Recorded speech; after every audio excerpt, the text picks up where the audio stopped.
The Nintendo GameCube version of Soul Calibur 2 is probably the best version of the best entry of the Soul Calibur series, featuring great controls, smooth animations, great combat, and exclusive guest character Link from The Legend of Zelda.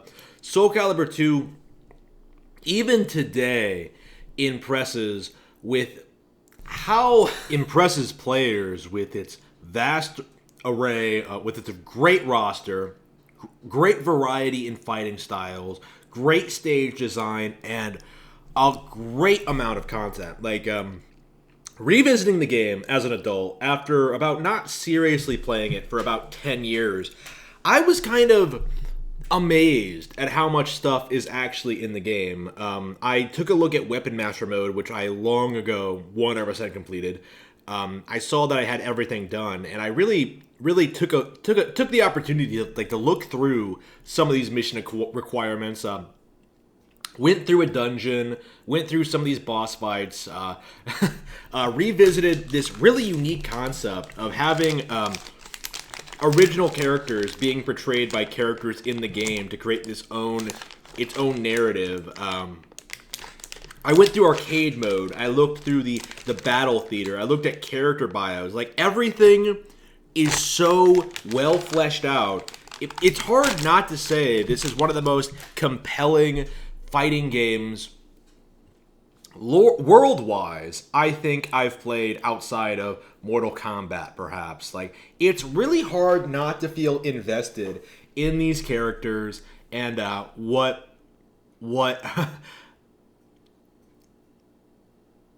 and their battles, right? Like, every time you see them, you just end up liking them a lot more. Like, it's kind of incredible. Like, even now, how excited I get whenever I hear Cassandra say one of her lines. You're definitely not my type. It's so simple. It's such simple characterization, but it makes you like her so much. You know what I mean? Like, a lot of the characters are like that. Like, everyone has their own favorites. I tend to lean towards the girls. I like Zhanghua. I like Cassandra. I like Talum. I like Taki. I like Sungmina. But like, all the characters seem to have a lot of personality, like, telegraphed in so little, right? Like, there aren't a lot of cutscenes. There aren't a lot of cinematics. Like, you have like the opening cinematic, basically, which is really, really good, by the way. And that's about it. You have the opening cinematic and the ending screen for each character, which is just like a typical piece of artwork with a vague description of what the character goes through afterward. But like, one of the things that really surprised me going into this, again, is just how much I wanted to know more about the characters, how much I wanted to know more about the world. Like, what was the world of Soul Calibur like outside of the conflict for Soul Edge? Because that's kind of what it's been focused on. It's kind of been focused on this fight, this search for Soul Edge, but there's so much good world building here when it comes like the characters and like their origin stories and stuff like that. Like, you really end up feeling that like Soul Calibur could easily branch out into other genres. It easily could branch out into action adventure RPG, like anything. One of the things that really struck me this playthrough is how well Link actually fits into the roster. Like, he actually feels like an organic part of the game. Like, I remember being surprised when the game first came out, when I went to go play Soul Calibur 2 at the arcade and seeing that Link was not playable, along with some other characters that I didn't quite notice. Like, I think Sophia isn't in the original arcade release. Link isn't in the original arcade. Like, he fits so well into the GameCube version that, like, it's hard to believe that he wasn't intended to be there to begin with. Like, it's hard not to think that Soul Calibur 2 ended with Link defeating Inferno and going back to Hyrule. Like, it's hard not to see Link as being a major player in this story. He's so well incorporated, so well integrated. It's hard not to like just love what they did here with this character in this game. I don't think it's unfair to say that the vast majority of Nintendo fans picked this game up due to the presence of Link. Like, the character was so well incorporated into the world, it made Soul Calibur feel like this had to be a must buy for Nintendo fans. And as a result, the GameCube version was actually the best selling version of the game. I myself checked this one out due to Link, and I stuck around for the compelling, combat and other characters. Like, the franchise itself managed to get me hooked for a good while there. I considered Soul Calibur 2 to be one of my favorite fighting games of all time, one of my favorite fighting games on GameCube. Obviously, it was never going to outdo Super Smash Bros. Melee for me, but it was a pretty close second, and I was heavily hyped for the eventual release of Soul Calibur 3 on Nintendo hardware. But unfortunately, Namco seems to have felt that we're not going to make good Soul Calibur games anymore after 2, because 3 was terrible, 4 had Star Wars characters, 5 messed up the lore, and then 6 was a terrible reboot that wasn't even as good as the original game. Like, Soul Calibur 2 basically peaked with 2. It's kind of frustrating, it's kind of sad to say, but like, I'm happy to see that, like, the original release, right? The original game, Soul Calibur 2, still holds up to this day. Like, if the game released on Nintendo Switch with online play, with Link, maybe with some additional features, like, I would definitely pick it up. Like, this is a game that I really like and would want to see more of.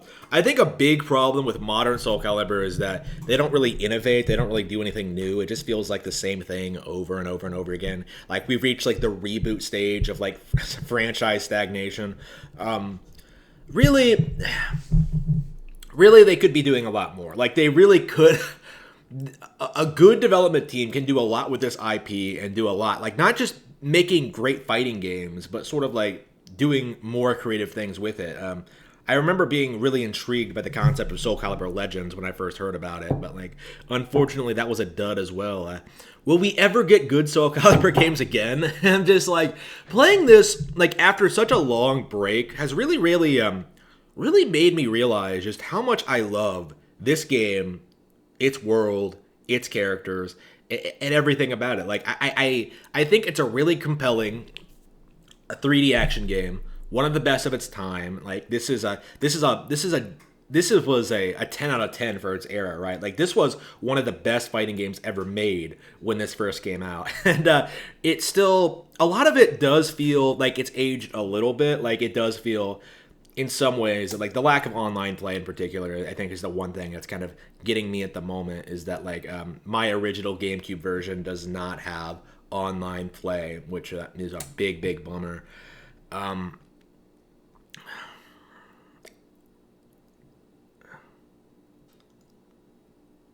I think they could have done a little bit more. The home console ports added in additional weapons for variety, which vastly changed the way certain characters handle and play. So, like, you have, as you go through the Weapon Master mode, you can unlock new and interesting weapons for a wide variety of characters that all have like unique descriptions, that all have names, that all have like different backgrounds, and all like behave radically differently. You have like an ultimate weapon, you have the soul edge weapon that drains your health, you have like weapons that have better defense or can like pierce defense, or like they can do a whole wide range of things. And it's a really interesting change of pace to like to just experiment with these mechanics, even when you get like the most powerful ones. It's sometimes cool just to see like how some of these joke weapons work. Yeah, there are joke weapons in this game. Like, you can have Link go around hitting people with a butterfly net. It's great.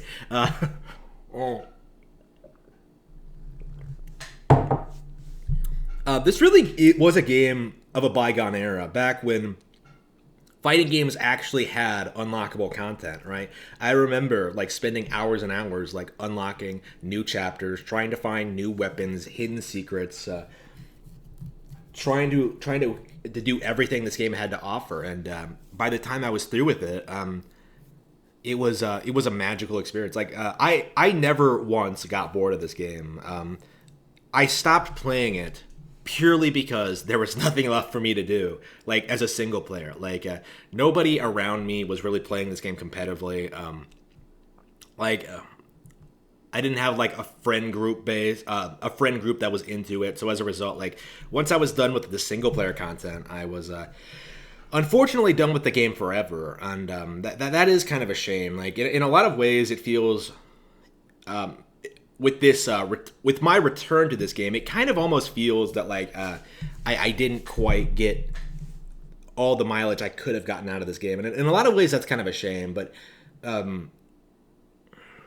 it's still here. You know what I mean? Like it's still a game I can still pop in whenever, play it, and have a blast doing so. I had a blast like picking this off the shelf and putting a couple more hours into it. Like it still holds up as a great fighting game. One that I would recommend to any classic fighting game fan. One that I would highly suggest getting a remaster on Nintendo Switch with added online functionality. Like I would love that. Like this is a game that I think.